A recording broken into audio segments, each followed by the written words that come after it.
വലാ ലഹറത്തിൽ ഫാഹിശത്തു ഫീ ഖൗമിൻ, ഒരു ജനങ്ങളിൽ നീചവൃത്തി പ്രത്യക്ഷപ്പെട്ടാൽ, വ്യഭിചാരമോ വ്യഭിചാരത്തിലേക്ക് അതിൻ്റെ മുന്നടിയായി ഉണ്ടാകുന്ന മുഖവുരയായി ഉണ്ടാകുന്ന കാര്യങ്ങളോ ഒരു സമൂഹത്തിൽ പ്രത്യക്ഷപ്പെട്ട് കഴിഞ്ഞാൽ ഇല്ലാ സല്ലല്ലാഹു അലൈഹിൽ മൗത, മരണം അല്ലാഹു സുബ്ഹാനഹു വ തആല അവരെ സ്ഥാപിക്കുന്നതായിരിക്കും. അങ്ങനെ തന്നെയല്ല ഇപ്പം നടക്കുന്നത്.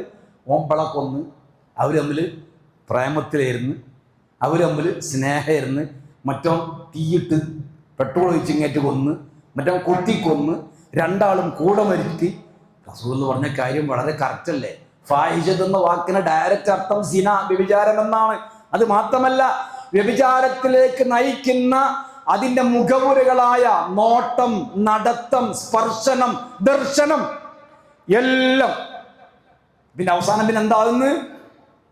റസൂൽ പറഞ്ഞ പോലെ മരണത്തിൽ രണ്ടാം